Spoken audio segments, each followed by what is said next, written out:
Sir ನಮಸ್ತೆ. ನಮಸ್ತೆ. Sir ನಾನು ರಾಜು ನಾಯ್ಕ್ ಅಂತ centre point Kannada YouTube channel ಇಂದ ಕಾಲ್ ಮಾಡ್ತಾ ಇದ್ದೀನಿ. ನಮಸ್ತೆ, ಹೇಳಿ. ಸರ್ ನಿನ್ನೆ ಸರ್ಕಾರ ತೆಗೆದುಕೊಂಡಂತ ಒಂದು ನಿರ್ಣಯ ಇದೆಯಲ್ಲ, ಅಂದ್ರೆ ಹಿಂದಿ ಭಾಷೆಯನ್ನ ತೆಗೆದು ಅಂದ್ರೆ ನಮ್ಮ ಶಿಕ್ಷಣಕ್ಕೆ ಮತ್ತು ಬದುಕಿಗೆ ಎರಡು ಭಾಷೆ ಸಾಕು ಅಂದ್ರೆ ದ್ವಿಭಾಷಾ ನೀತಿಯನ್ನು ಅಂಗೀಕಾರ ಮಾಡಿದೆ. ಹಿಂದಿಯನ್ನ ತೆಗೆದು ಕನ್ನಡ ಮತ್ತು ಇಂಗ್ಲಿಷ್ ಸಾಕು ಎನ್ನುವಂತ ಒಂದು ನಿರ್ಣಯವನ್ನು ತೆಗೆದುಕೊಂಡಿದೆ. ಅದರ ಬಗ್ಗೆ ತಮ್ಮ ಅಭಿಪ್ರಾಯ ಅಂದ್ರೆ ಮೂರು ಭಾಷೆಯನ್ನ ಓದೋದಕ್ಕಿಂತ ಎರಡು ಭಾಷೆ ಸಾಕು, ಒಂದು ಕನ್ನಡ ಮತ್ತು ಒಂದು ಇಂಗ್ಲಿಷ್ ಸಾಕು, ಮತ್ತು ಮೂರು ಸಬ್ಜೆಕ್ಟ್ ಓರಿಯೆಂಟೆಡ್ ಸಬ್ಜೆಕ್ಟ್ ಸಾಕು, ಟೋಟಲಿ 5 ಸಬ್ಜೆಕ್ಟ್ ಅನ್ನು ಇಟ್ಕೊಂಡು ಮಕ್ಕಳಿಗೆ ಪಾಠ ಆಗ್ಲಿ ಅನ್ನುವಂತ ಒಂದು ನಿರ್ಣಯ. ಅದು ಸಮಾಜದಲ್ಲಿ ಒಂದು ತುಂಬಾ ಜನ ಹೊಗಳಿಕೆ ಮಾತನ್ನ ಆಡ್ತಾ ಇದ್ದಾರೆ, ಸರ್ಕಾರಕ್ಕೆ ಪ್ರಶಂಸೆಯನ್ನ ಮಾಡ್ತಾ ಇದ್ರೆ, ಕೆಲವೊಂದಿಷ್ಟು ಅಂಕು ಡೊಂಕು ಊಹಾಪೋಹ ಮತ್ತೊಂದು ಸ್ವಲ್ಪ ಗೊಂದಲ ಕೂಡ ಇದೆ. ಅದ್ರ ಬಗ್ಗೆ ತಮ್ಮ ಅಭಿಪ್ರಾಯ sir? Actually it is A right decision. Okay sir. ಇದು ಇಷ್ಟು ತಡವಾಗಿ ಆದ್ರೂ ಒಂದು ಒಳ್ಳೆಯ ನಿರ್ಧಾರನ ತಗೊಂಡಿದ್ದಾರೆ ಅಂತ ನನಗೆ ಅನ್ಸುತ್ತೆ. Okay sir. ಮೊದಲನೇದಾಗಿ ಅವರಿಗೆ ಮಾತೃಭಾಷೆಯ ಅಗತ್ಯ ಇದೆ ಕಲಿಕೆಯಲ್ಲಿ. ಓಕೆ. ಅದು ಈ ಏನು ಇರಬೇಕು, ಕಡ್ಡಾಯವಾಗಿ ಅವರು ಕಲಿಬೇಕು. ಓಕೆ. ಎರಡನೇದು ಗ್ಲೋಬಲ್ ಆಗಿ ವ್ಯಾವಹಾರಿಕವಾಗಿ ಅವರಿಗೆ ಕಮ್ಯುನಿಕೇಟ್ ಮಾಡ್ಲಿಕ್ಕೆ ಅವರಿಗೆ ಇಂಗ್ಲಿಷ್ ಬೇಕು. ಇಂಗ್ಲಿಷ್ ಅಫ್ಕೋರ್ಸ್ ಬೇಕು. ಈ ಕನ್ನಡದ ಜೊತೆಗೇನೆ ಅವರು ತಮ್ಮ ಗ್ಲೋಬಲ್ ಹೊರೈಸಾನ್ ಅನ್ನ ಅದನ್ನ ವಿಸ್ತಾರಗೊಳಿಸ್ಕೊಳ್ಳೋದಿಕ್ಕೆ ಅವ್ರಿಗೆ ಇಂಗ್ಲಿಷ್ ಬೇಕು. ಹಾಗಾಗಿ ಅದು ಒಳ್ಳೆಯ ನಿರ್ಧಾರ. ಇನ್ಫ್ಯಾಕ್ಟ್ ಅದು ಒಳ್ಳೆ ಕೆಲಸ ಆಯ್ತು. ಇನ್ಫ್ಯಾಕ್ಟ್ ಈ ದೃಷ್ಟಿಯಲ್ಲಿ ನಾನು ಸರ್ಕಾರಕ್ಕೆ ಇದನ್ನ ಅಭಿನಂದನೆಗಳನ್ನ ಸಲ್ಲಿಸ್ತೇನೆ. ಮಕ್ಕಳಿಗೆ ಹೊರೆ ಇಳಿಸುವುದು ಒಂದು ವಿಷಯ ಆದ್ರೆ ಅನಗತ್ಯವಾಗಿ ಕಲಿಯುವುದು ಕೂಡ ಇನ್ನೊಂದು ಹೊರೆ ಇಳಿಸ್ದಂಗೆ ಆಗತ್ತೆ ಅಂತ. ಹೌದೌದು. ಓಕೆ. ಈಗ ಅಂದ್ರೆ ತುಂಬಾ ದಿನ ಆಯ್ತು, ಅಂದ್ರೆ ತುಂಬಾ ಹಿಂದೆ ಆಗ್ಬೇಕಿತ್ತು, ಬಟ್ ಲೇಟ್ ಆದ್ರೂ ಓಕೆ, ಒಂದು ಒಳ್ಳೆ ನಿರ್ಧಾರ ಅಂತ ಹೇಳ್ತೀರಿ. ಹೌದು ಹೌದು ಹೌದು ಹೌದು. ಯಾಕೆ ಅಂತಂದ್ರೆ ಒಂದು ಇದು ಕನ್ನಡಕ್ಕೆ ಮಾಡ್ತಿರುವಂತಹ ಒಂದು ಒಳ್ಳೆಯ ಕೆಲಸ ಅಂತ ನಾನು ಭಾವಿಸ್ತೇನೆ. ಓಕೆ. ಯಾಕೆ ಅಂತಂದ್ರೆ ನಾರ್ತ್ನವರು ಇಲ್ಲಿ ಬರ್ತಾರೆ, ಹೌದು, ಉತ್ತರ ಭಾರತದವರು ಇಲ್ಲಿಗೆ ಬರ್ತಾರೆ, ಇಲ್ಲಿ ಅನ್ನವನ್ನ ಕಂಡುಕೊಳ್ತಾರೆ, ಇಲ್ಲಿ ಬದುಕನ್ನ ಕಂಡುಕೊಳ್ತಾರೆ, ಇಲ್ಲಿ ಇನ್ವೆಸ್ಟ್ಮೆಂಟ್ ಗಳನ್ನ ಮಾಡ್ತಾರೆ. ಎಲ್ಲಾ ಮಾಡಿದ್ರು ಕೂಡ ಈವನ್ ಕಾಲ್ ಸೆಂಟರ್ ನಲ್ಲಿ ಅವರು ಇಂಗ್ಲಿಷ್ ಅಥವಾ ಹಿಂದಿಯನ್ನ ಮಾತಾಡ್ತಾರೆ. ಕನ್ನಡದವರಿಂದ ಸೇವೆಯನ್ನ ತಗೊಳ್ತಾರೆ, ಕನ್ನಡದವ್ರ ಮೇಲೆ ಇನ್ವೆಸ್ಟ್ ಮಾಡ್ತಾರೆ, ಎಲ್ಲ ಮಾಡ್ತಾರೆ. ಆದ್ರೆ ಕನ್ನಡ ಭಾಷಿಗರಿಗೇನೆ ಅಲ್ಲಿ ಸ್ಥಾನ ಇರಲ್ಲ.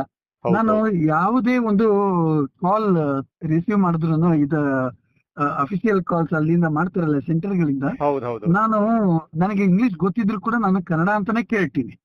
ಯಾಕೆಂತಂದ್ರೆ ಅವರು ಕನ್ನಡಿಗರನ್ನ ಅವರು ರಿಕ್ರೂಟ್ ಮಾಡಬೇಕು. ಕನ್ನಡ ಎಷ್ಟು ದೊಡ್ಡ ಸ್ಟೇಟ್, ಎಷ್ಟು ದೊಡ್ಡ ಇನ್ವೆಸ್ಟ್ಮೆಂಟ್ ಅನ್ನ ಇಲ್ಲಿ ಮಾಡ್ತಾರೆ, ಭಾಷೆಗೆನೆ ಇದನ್ನ ಕೊಡೋದಿಲ್ಲ. ಹಾಗಾಗಿ ಇದು ಒಳ್ಳೆಯ ನಿರ್ಧಾರ. ಆಮೇಲೆ ಅವ್ರಿಗೆ ಎಷ್ಟರ ಮಟ್ಟಿಗೆ ಧಾರ್ಷ್ಟ್ಯ ಮತ್ತೆ ದಿಮಾಕು ಇದೆ ಅಂತಂದ್ರೆ, ಹಿಂದಿ ಬಂದ್ರೆ ಸಾಕು, ನಾವು ಎಲ್ಲಿ ಬೇಕಾದ್ರೂ ಸರ್ವೈವ್ ಆಗಬಹುದು ಅಂತ. ಎಷ್ಟೋ ವರ್ಷಗಳಿಂದ ಇಲ್ಲಿ ಇರ್ತಾರೆ, ಎಷ್ಟೋ ವರ್ಷಗಳಿಂದ ಇಲ್ಲಿ ಬಾಳ್ತಾರೆ, ಬದುಕ್ತಾರೆ, ಇಲ್ಲಿ ಮನೆಗಳನ್ನ ಕಟ್ಟಿಕೊಳ್ತಾರೆ, ಇನ್ವೆಸ್ಟ್ಗಳ್ ಮಾಡ್ತಾರೆ, ಸೈಟ್ ಎಲ್ಲ ಮಾಡ್ತಾರೆ, ಪ್ರಾಪರ್ಟೀಸ್ ಮಾಡ್ತಾರೆ, ಎಲ್ಲ ಮಾಡ್ತಾರೆ. ಆದ್ರೆ ಭಾಷೆ ಕಲಿಯೋ ವಿಷಯದಲ್ಲಿ ಬಂದಾಗ ಮಾತ್ರ ಅವರು ಲೆಕ್ಕನೂ ಇಡೋದಿಲ್ಲ, ಭಾಷೆಯನ್ನ ಲೆಕ್ಕನೂ ಇಡೋದಿಲ್ಲ, ಕಲಿಯೋದು ಇಲ್ಲ. ಯಾಕೆ ಅಂತಂದ್ರೆ ಅಲ್ಲಿ ಅವ್ರಿಗೆ ಹಿಂದೆ ನಡೆಯತ್ತೆ ಅಂತ, ಚಲ್ತಾ ಹೇ ಅಂತ ಅಂದ್ಬಿಟ್ಟು. ಅದಾಗಬಾರದು, ಅದಾಗ ಕೂಡುದು. ಅದು ಭಾಷೆಯ ಅವನತಿಗೆ ಒಂದು ಮುಖ್ಯ ಕಾರಣ ಆಗ್ತದೆ. ಭಾಷೆ ಇರುವುದೇ, ಭಾಷೆ ಉಳಿಯುವುದೇ ಅದರ ಬಳಕೆಯಲ್ಲಿ. ಅದನ್ನ ಬಳಸಬೇಕು. ಅವರು ಇಲ್ಲಿಗೆ ಬಂದಾಗ ಇಲ್ಲಿನ ಭಾಷೆಯನ್ನ ಕಲಿಬೇಕು. ನಮಗೆ ಪ್ರಿಯಾರಿಟಿ ಕೊಡಬೇಕು, ನಮ್ಮನ್ನ ತಲೆ ಮೇಲೆ ಹೊತ್ಕೊಂಡು ಮೆರಿಬೇಕು ಅಂತ ಅನ್ನೋದಲ್ಲ ವಿಷಯ. ಆದ್ರೆ ಅವರು ಇಲ್ಲಿಗೆ ಬಂದಾಗ ಇಲ್ಲಿನ ಮಣ್ಣಿನ, ಇಲ್ಲಿನ ಜನರ ಜೊತೆಗೆ ಇಲ್ಲಿನ ಭಾಷೆಯಲ್ಲಿ ವ್ಯವಹಾರ ಮಾಡೋದನ್ನ ಕಲಿಬೇಕು. ಇಲ್ಲಿ ಹಣ ಬೇಕು, ಇಲ್ಲಿ ಜನ ಬೇಕು, ಇಲ್ಲಿನ ಭಾಷೆ ಬೇಡ ಅಂತಂದ್ರೆ ಏನರ್ಥ? ಹಾಗಾಗಿ ಇದು ತುಂಬಾ ಒಳ್ಳೆ ವಿಷಯ. ಏನದು, ಹಿಂದಿ ನಮ್ಮ ರಾಷ್ಟ್ರ ಭಾಷೆ ಅಲ್ಲ ಅನ್ನೋದು ಬಹಳ ಸ್ಪಷ್ಟವಾಗಿ ತಿಳ್ಕೊಳ್ಬೇಕಾಗಿರೋದು. ಅದು ಈ ಮುಖಾಂತರ ನಮ್ಗೆ ಸ್ವಲ್ಪ ಪ್ರೂವ್ ಆಗ್ತಾ ಇದೆ. ಹೌದು. ಆಮೇಲೆ ಹಿಂದಿಯನ್ನ ಯಾತಕ್ಕೆ ಗಾಂಧೀಜಿ ಪ್ರಮೋಟ್ ಮಾಡಿದ್ರು, ಹಿಂದಿಯನ್ನ ನೆಹರು ಕೂಡ ಪ್ರಮೋಟ್ ಮಾಡಿದ್ರು, ಹಿಂದಿ ಪ್ರಚಾರ ಸಮಿತಿಗಳನ್ನ ಮಾಡಿದ್ರು. ಆ ಕಾಲದ ಅಗತ್ಯ ಆಗಿತ್ತು. ಸ್ವಾತಂತ್ರ್ಯ ಹೋರಾಟದ ಸಮಯದಲ್ಲಿ ಕಮ್ಯುನಿಕೇಶನ್ಗೆ ಸರಾಗ ಆಗ್ಲಿ ಇದು ಇರ್ಲಿ ಅಂತ ಹೇಳಿ ಹಿಂದಿ ಪ್ರಚಾರ ಸಮಿತಿಗಳನ್ನ ನಿರ್ಮಾಣ ಮಾಡಲಾಯ್ತು, ಸ್ಥಾಪಿಸಲಾಯ್ತು. ಆದ್ರೆ ಅದು ಆ ಕಾಲಘಟ್ಟದ ಅಗತ್ಯತೆ ಹೊರತು ನಮ್ಮ ಜೀವಮಾನದ ಅಗತ್ಯತೆ ಅಲ್ಲ. ಈಗ ಖಂಡಿತ ನೆಹರು ಅವರ ಮತ್ತೆ ಗಾಂಧೀಜಿ ಅವರ ಇನಿಷಿಯೇಟಿವ್ ನಾವು ಗೌರವಿಸ್ತೇನೆ, ನಾನು ಗೌರವಿಸ್ತೇನೆ. ಅವರು ಹಿಂದಿಯನ್ನ ಮುನ್ನೆಲೆಗೆ ತಂದಿದ್ದು ಆ ಕಾಲಕ್ಕೆ ಬೇಕಾಗಿತ್ತು. ಆದ್ರೆ ಈಗ ಬೇಡ. ಈಗ ನಮ್ದು ಹೊರೈಸಾನ್ ಬಂದು ರಾಷ್ಟ್ರ ಮಟ್ಟದ್ದಲ್ಲ, ನಮ್ದು ವಿಶ್ವ ಮಟ್ಟದ್ದು, ಜಾಗತಿಕ ಮಟ್ಟದ್ದು. ಹಾಗಾಗಿ ನಮಗೆ ಕಲಿಲೇಬೇಕಾಗಿರುವ ಅನಿವಾರ್ಯತೆ ಮತ್ತು ಅಗತ್ಯ ಇರುವುದು ಯಾವುದು ಅಂತಂದ್ರೆ ನಮ್ಮ ನಾಡಿನ ಭಾಷೆ ಕನ್ನಡ, ಬದುಕಿಗೊಂದು ಭಾಷೆ ಮತ್ತು ಶಿಕ್ಷಣಕ್ಕೊಂದು ಭಾಷೆ, ಶಿಕ್ಷಣಕ್ಕೊಂದು, ಮತ್ತೆ ಈ ಗ್ಲೋಬಲ್ ಲ್ಯಾಂಗ್ವೇಜ್ ಅಂತ ಒಂದು. ಹಾಗೆ ನೋಡಕ್ ಹೋದ್ರೆ ಇಂಗ್ಲಿಷ್ ನ ಮೀರಿರುವಂತಹ ಭಾಷೆಗಳು ಇದೆ, ಇಂಗ್ಲಿಷೇ ಬಳಕೆನಲ್ಲಿ ಇಲ್ಲದೆ ಇರುವಂತಹ ರಾಷ್ಟ್ರಗಳು ಇದೆ. ಆದ್ರೆ English is better than learning nothing ಅನ್ನೋ ಹಾಗೆ. ಹಾಗಾಗಿ ಇದು ಒಳ್ಳೆಯ ನಿರ್ಧಾರ, ಇದು ಬೇಕಾಗಿದ್ದು, ಇದು ಆಯ್ತು. ಇವಾಗ especially I have no hesitation to say this, ದುರಹಂಕಾರಿ ನಾರ್ತಿಗಳಿಗೆ ಇದೊಂದು ಪಾಠವಾಗಬೇಕು. ಅವ್ರು ಇಂಗ್ಲಿಷ್ ಮಾತಾಡಲ್ಲ ನಮ್ ಜೊತೆ, ಅವ್ರು ಕನ್ನಡನೂ ಮಾತಾಡೋದಿಲ್ಲ. Why should we speak Hindi with them? ನನಗೆ ಅರ್ಥನೇ ಆಗೋದಿಲ್ಲ. ಅವ್ರು ಒಂದು ಚೂರು ಕೂಡ ಲಕ್ಷಣೆ ಕೊಡೋದಿಲ್ಲ. ಇನ್ಫ್ಯಾಕ್ಟ್ ಇಲ್ಲಿ ಈಗ ಕರ್ನಾಟಕ ರಾಜ್ಯದಲ್ಲಿ ಅವರು ಕೂಲಿ ಆಗಿ ಕೂಲಿ ಕಾರ್ಮಿಕರ ಹಂತದಿಂದ ಹಿಡಿದು ದೊಡ್ಡ ದೊಡ್ಡ ಇನ್ವೆಸ್ಟ್ಮೆಂಟ್ ವರ್ಗುನು ಬರ್ತಾರೆ. ಒಂದು ಇಲ್ಲಿ ಭಾಷೆ ಕಲಿಯಲ್ಲ ಅಂತಾರೆ. ಆಮೇಲೆ ಇಲ್ಲಿ ಕೆಲಸ ಮಾಡುವ ಕೂಲಿ ಕಾರ್ಮಿಕರು ಅಲ್ಲಿ ಯಾವುದೋ ಅವರ ರಾಜ್ಯಕ್ಕೆ ಹೋಗಿ ದೇಶಕ್ಕೆ, ರಾಷ್ಟ್ರಕ್ಕೆ, ನಮಗೆ, ಸಮಾಜಕ್ಕೆ ವಿರೋಧವಾಗಿರುವ, ಆಮೇಲೆ ಇಲ್ಲಿನ ಸರ್ಕಾರಕ್ಕೆ ವಿರೋಧವಾಗಿರುವ ಒಂದು ಪಕ್ಷವನ್ನ ಗೆಲ್ಲಿಸಿ ಅದಕ್ಕೆ ಓಟ್ ಹಾಕಿ ಮತ್ತೆ ಬಂದು ಇಲ್ಲಿ ಕರ್ನಾಟಕದ ಪಕ್ಷದ ಎಲ್ಲಾ ಹಿತಾಸಕ್ತಿಗಳನ್ನ ಅವರು ಅನುಭವಿಸ್ತಾ ಹೋಗ್ತಾರೆ. ಅವರಷ್ಟು ವರ್ಸ್ಟ್ ಜನ ನಮ್ಮ ಕರ್ನಾಟಕದಲ್ಲಿ ಇನ್ನೊಬ್ರಿಲ್ಲ ಅಂತ ಅನ್ಬೋದು. ಅವರು ತುಂಬಾ ಹಾಳು ಮಾಡ್ತಾ ಇದ್ದಾರೆ ಭಾಷೆಯ ವಿಷಯದಲ್ಲಿ, ಸಂಸ್ಕೃತಿಯ ವಿಷಯದಲ್ಲಿ, ಮತ್ತು ವ್ಯವಹಾರಗಳ ವಿಷಯದಲ್ಲಿ, ಹೂಡಿಕೆಯ ವಿಷಯದಲ್ಲಿ, ಎಲ್ಲದರಲ್ಲಿ ಕೂಡ ಈ ಉತ್ತರ ಭಾರತದವರು ತುಂಬಾ ಹಾಳು ಮಾಡ್ತಾ ಇದ್ದಾರೆ. ಹಾಗಾಗಿ ಇದೊಂದು ಸಾಂಕೇತಿಕವೂ ಹೌದು ಮತ್ತು ಒಂದು ಸಾಂಸ್ಕೃತಿಕ ಅಗತ್ಯವೂ ಹೌದು. ಸರ್, ನನಗೆ ಕನ್ನಡಿಗನಾಗಿ ನನಗೆ ತುಂಬಾ ಖುಷಿ ಕೊಟ್ಟ ವಿಚಾರ ಅಂದ್ರೆ ಅದು ದ್ವಿಭಾಷಾ ನೀತಿ ಅಂದ್ರೆ ನಿನ್ನೆ ಕೈಗೊಂಡ ನಿರ್ಧಾರ ತುಂಬಾ ಖುಷಿ ಕೊಡ್ತು ನಾನು ಕನ್ನಡಿಗನಾಗಿ.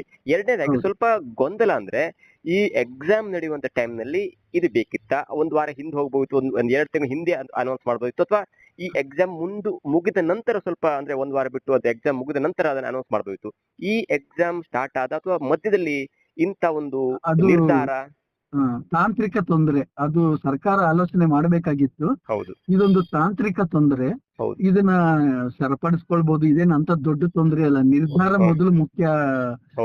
ಇವ್ರೆ ಮೊದಲು ಆ ನಿರ್ಧಾರ ಮಾಡಿದ್ರಲ್ಲ, ಅದಕ್ಕೆ ಅಪ್ರಿಶಿಯೇಟ್ ಮಾಡೋಣ. ಇನ್ನು ತಾಂತ್ರಿಕ ತೊಂದರೆಗಳು 100 ಬರ್ಲಿ ಅದನ್ನ ನಿವಾರಿಸ್ಕೊಳ್ಬಹುದು. ಈ ಕನ್ನಡ ನಾಡಿನಲ್ಲಿ ಕನ್ನಡದ ವಿವಿಧ ಸೊಗಡುಗಳಿವೆ, ಬೇಕಾದಷ್ಟು ಬೇರೆ ಬೇರೆ ರೀತಿಯ ಭಾಷೆಯ ವೈಖರಿಗಳಿದೆ. ಅದೆಲ್ಲನೂ ನಾವು ಗೌರವಿಸ್ತೇವೆ. ಆದ್ರೆ ಇವ್ರು ಮಾತ್ರ ಯಾವ ಭಾಷೆಯನ್ನು ಅಂದ್ರೆ ಕನ್ನಡದ ಯಾವ ರೀತಿಯನ್ನು ಕೂಡ ಮಾತಾಡಲ್ಲ. ಹಿಂದಿನೇ ಮಾತಾಡ್ತಾರೆ. ಅದ್ರಲ್ಲೂ ವಿನಯದಿಂದನೂ ಅಲ್ಲ, ದುರಹಂಕಾರದಿಂದ. ಅಲ್ಲೊಂದು ವಿನಯ ಇದ್ರೂ ಕೂಡ ಏನೋ ಈಗ ತಾನೇ ಬಂದಿದ್ದಾರೆ, ಪಾಪ ಅವರಿಗೆ ತಕ್ಷಣ ಕಲೀಲಿಕ್ಕೆ ಆಗೋದಿಲ್ಲ. That's fine, of course we can understand. ಆದ್ರೆ ಅಲ್ಲಾಗದೇನ್ ಗೊತ್ತಾ, ಕನ್ನಡ ಕಲಿದೇದ್ರು ನಡೆಯತ್ತೆ ಈ ನಾಡಿನಲ್ಲಿ ಅನ್ನುವ ಮನೋಧೋರಣೆ ಇದೆಯಲ್ಲ, ಅದೊಂದು ಅಸಹ್ಯಕರ ಮತ್ತು ಇನ್ನೊಂದು ಭಾಷೆಯ ಸಂಸ್ಕೃತಿಯನ್ನ ನಿಷ್ಕೃಷ್ಟವಾಗಿ ಕಾಣುವಂತಹ ದುರಹಂಕಾರ ಈಗ ನಡೀತದೆ. ಕರ್ನಾಟಕದಲ್ಲಿ, ಬೆಂಗಳೂರಿನಲ್ಲಿ ಈ ಕನ್ನಡ ಕಲಿದೇದ್ರು ನಡೆಯತ್ತೆ. ಈ ಧೋರಣೆ ಇದೆಯಲ್ಲ, ಇದು ಅತ್ಯಂತ ಖಂಡನೀಯ. ಹೌದೌದು ಸರ್, ನಾನು ಮತ್ತೆ ಎರಡು ಕ್ವಶನ್ ಕೇಳ್ತೇನೆ, ಒಂದೇ ಸಲ ಕೇಳ್ಬಿಡ್ತೇನೆ. ಏನಂದ್ರೆ, ಒಂದು ಇಂಥ ಒಂದು ದೊಡ್ಡ ನಿರ್ಧಾರ ಕೈಗೊಳ್ಳಿಕ್ಕೆ ಇಷ್ಟು ವರ್ಷ ಬೇಕಾಯ್ತಾ ಎನ್ನುವಂತ ಒಂದು ಪ್ರಶ್ನೆ. ಎರಡನೇದಾಗಿ ವಿರೋಧ ಪಕ್ಷವಾಗಿರುವಂತ ಬಿಜೆಪಿ ಎಲ್ಲೂ ಕೂಡ ಇದನ್ನ ಹೊಗಳಿಲ್ಲ. ಬದಲಾಗಿ ಈ ನೀವು ಹೇಳಿದ್ರ ತಾಂತ್ರಿಕ ಸಮಸ್ಯೆ ಬಗ್ಗೆ ಎತ್ತಿ ಹೇಳಿದೆ ಹೊರತು ಓಕೆ ಇದೊಂದು ಒಳ್ಳೆಯ ನಿರ್ಧಾರವಾಗಿದೆ, ಕೆಲವೊಂದು ತಾಂತ್ರಿಕ ಸಮಸ್ಯೆ ಬಗೆಹರಿಸಿಕೊಳ್ಳಬಹುದಿತ್ತು ಎನ್ನುವಂತ ಮಾತಾಡದೆ ಕೇವಲ ತಾಂತ್ರಿಕ ಸಮಸ್ಯೆ ಬಗ್ಗೆ ಮಾತ್ರ ಮಾತನಾಡ್ತಾ ಇದೆ ಬಿಜೆಪಿ. ಈ ಎರಡೂ ಪ್ರಶ್ನೆಗಳು ತಮ್ಮ ಉತ್ತರ. ಈಗ ಅಫ್ಕೋರ್ಸ್ ಯಾವುದೇ ಒಂದು ಸರ್ಕಾರದಲ್ಲಿ ನಿರ್ಣಯ ಕೈ ತೆಗೆದುಕೊಳ್ಬೇಕು ಅಂತಂದ್ರೆ ಅದು ಏಕಪಕ್ಷೀಯವಾಗಿ ತೆಗೆದುಕೊಳ್ಳೋದಿಕ್ಕಾಗೋದಿಲ್ಲ. ಹಲವು ರೀತಿಯ ಸಾಂವಿಧಾನಿಕ ತೊಡಕುಗಳು ಕೂಡ ಇರುತ್ತವೆ. ಅದು ಆಮೇಲೆ ಅದ್ರ ಜೊತೆಗೆ ರಾಜ್ಯ ಸರ್ಕಾರದ ಸ್ವತಂತ್ರ ನಿರ್ಧಾರಗಳನ್ನ ತೆಗೆದುಕೊಳ್ಳುವ ಶಕ್ತಿಯೂ ಕೂಡ ಇರುತ್ತೆ. ಅದನ್ನ ಅವರು ಮನಗಾಣಬೇಕು ಮತ್ತು ಅದನ್ನ ಅವರು ನೆರವೇರಿಸ್ಕೊಳ್ಬೇಕು. ಎಷ್ಟೋ ಸಲಿ ರಾಜ್ಯ ಸರ್ಕಾರ ತನಗಿರುವ ಶಕ್ತಿಯನ್ನೇ ಬಳಸಿಕೊಳ್ಳೋದಿಲ್ಲ. ಅದು ಯಾಕೆ ಅಂತ ಅಂದ್ಬಿಟ್ಟು ಗೊತ್ತಿಲ್ಲ. ಅದು ಪಕ್ಷದ ಮೇಲೆ ನಿರ್ಧಾರಿತವಾಗಿರತ್ತೋ ಅಥವಾ ಆಯಾ ವ್ಯಕ್ತಿಗಳ ಮನಸ್ಥಿತಿಗಳ ಮೇಲೆ ನಿರ್ಧಾರವಾಗಿರತ್ತೋ ಗೊತ್ತಿಲ್ಲ.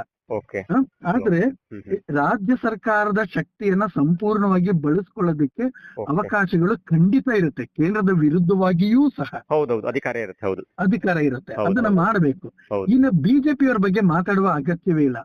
ಅವರು 100% ಅವ್ರಿಗೆ ಕಾಲಿಡಿಯೋರು ಮತ್ತೆ ಅವರ ಬಾಲ ಹಿಡಿಯೋರು, ಅಂದ್ರೆ ಕೇಂದ್ರ ಸರ್ಕಾರದ ಓಲೈಕೆಗಾಗಿ ವರ್ತಿಸೋರು. ಈ ನಮ್ಮ ರಾಜ್ಯದಿಂದ ಚುನಾಯಿತರಾಗಿ ಅಲ್ಲಿ ಇರುವಂತಹ ಕನ್ನಡಿಗ ಇವ್ರುಗಳೇ ಧ್ವನಿ ಎತ್ತಲ್ಲ. ಎಷ್ಟು ಹೋಪ್ಲೆಸ್. ನಮ್ಮ ಕರ್ನಾಟಕ ಎಷ್ಟು ಹೆಚ್ಚಿನ ಪ್ರಮಾಣದ ಟ್ಯಾಕ್ಸ್ ಪೇ ಮಾಡ್ತಾ ಇದ್ರು ಕೂಡ ನಮಗೆ ಅಲ್ಲಿಂದ ದೊರಕ್ತಾ ಇರುವಂತಹ ಸೌಲಭ್ಯಗಳು ಅತ್ಯಂತ ಕಡಿಮೆ, ಇಲ್ವೇ ಇಲ್ಲ ಅನ್ನುವಷ್ಟು ಕಡಿಮೆ. ಬೇರೆ ಸ್ಟೇಟ್ ಕಂಪೇರ್ ಮಾಡಿ ತುಂಬಾ ಕಡಿಮೆ. ಆದ್ರೆ ಹೆಚ್ಚು ಟ್ಯಾಕ್ಸ್ ಪೇ ಮಾಡ್ತಿರೋರು ನಾವು. ಇದ್ರ ಬಗ್ಗೆ ಅವ್ರಿಗೆ ಧ್ವನಿನೇ ಇಲ್ಲ. ಹೋಪ್ಲೆಸ್ ಜನ ಇವರು.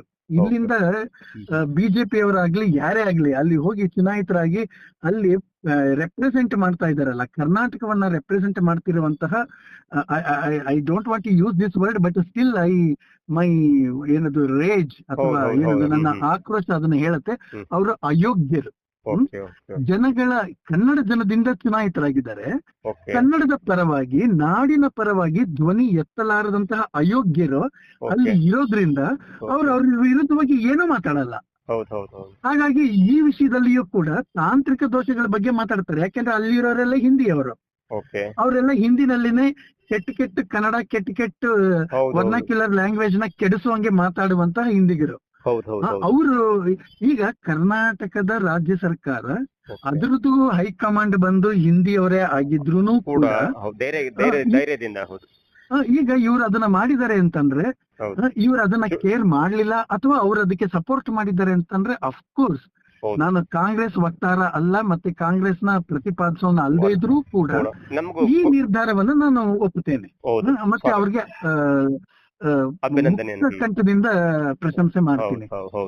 ಈ ಬಿಜೆಪಿ ಚುನಾಯಿತರಾಗಿರೋರು, ಬಿಜೆಪಿ ಪಕ್ಷದಿಂದ ಚುನಾಯಿತರಾಗಿರುವವರು, ಅಲ್ಲಿ ಇರುವವರು ಅವ್ರು ಏನ್ ಮಾಡ್ತಾ ಇದ್ದಾರೆ? That is my question. ಕರ್ನಾಟಕಕ್ಕೆ ಎಷ್ಟರ ಮಟ್ಟಿಗೆ ಅನುದಾನಗಳನ್ನ ತಂದಿದ್ದಾರೆ? ಒಂದು ಲಿಸ್ಟ್ ಕೊಡ್ಲಿ. ಮತ್ತೆ ಅಲ್ಲಿಂದ ಯಾವ ಯಾವ ಪ್ರಾಜೆಕ್ಟ್ಗಳನ್ನ ಈ ಕರ್ನಾಟಕಕ್ಕೆ ಒದಗಿಸಿದ್ದಾರೆ ಒಂದು ಲಿಸ್ಟ್ ಕೊಡ್ಲಿ. ನಮ್ಮ ಕರ್ನಾಟಕಕ್ಕೆ ಆಗಿರುವಂತಹ ಅನ್ಯಾಯಗಳನ್ನ ಅಲ್ಲಿನ ಪಾರ್ಲಿಮೆಂಟ್ ಅಲ್ಲಿ ಎಲ್ಲಿ ಧ್ವನಿಸಿದ್ದಾರೆ ಒಂದು ಲಿಸ್ಟ್ ಕೊಡ್ಲಿ. ಏನು ಮಾಡ್ತಿಲ್ಲ. ಅಯ್ಯೋ, ಇದೊಂದು ವಿಚಿತ್ರವಾಗಿರುವಂತ ಸನ್ನಿವೇಶ. ಒಳ್ಳೆ ಬೆಳವಣಿಗೆ. ಮತ್ತೊಂದು ಸರ್, ನಾನು ಸೂಕ್ಷ್ಮ ವಿಚಾರ ನಾನು ಗಮನಿಸಿದ ಹಾಗೆ ಸರ್ಕಾರ ಒಂದೇ ಕಲ್ಲಿನಲ್ಲಿ 4 ಹಕ್ಕಿಗಳು ಹೊಡೆದ ಹಾಗೆ ಕನ್ನಡ ಮತ್ತು ಇಂಗ್ಲಿಷ್ ಅನ್ನ ಬಳಸುವ ಮುಖಾಂತರ, ಎಲ್ಲೋ ಒಂದ್ ಕಡೆ ಹಿಂದಿಯನ್ನ ತೊಲಗಿಸುವ ಮುಖಾಂತರ ಉರ್ದು ಮತ್ತು ಸಂಸ್ಕೃತ ಭಾಷೆಗೆ ಒಂದು ಕಲ್ಲನ್ನು ಹಾಕ್ತಾ ಎನ್ನುವಂತ ಒಂದು ಗಮನ ನನಗೆ ಅನ್ಸ್ತದೆ. ಯಾಕಂದ್ರೆ ಕಾಂಗ್ರೆಸ್ ಅಂದ ಕೂಡಲೇ ಅದು ಎಡಪಂಥೀಯ ಅಥವಾ ಕಾಂಗ್ರೆಸ್ ಅಂದ ಕೂಡಲೇ ಅದು ನಮ್ಮ ಬೇರೆ ಬೇರೆ ತರ ವ್ಯಾಖ್ಯಾನ ಇದೆ.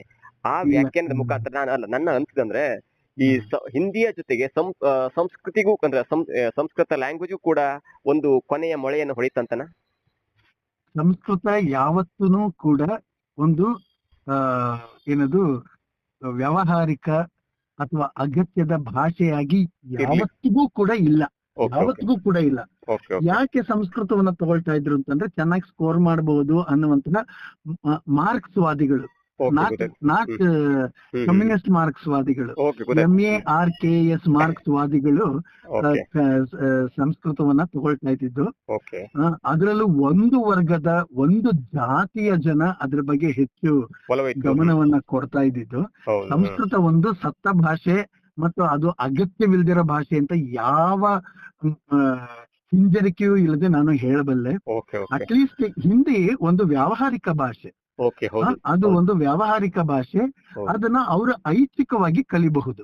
ಹೌದೌದು. ಅದನ್ನ ಒಂದು ಐಚ್ಛಿಕವಾಗಿ ಕಲಿಬಹುದು.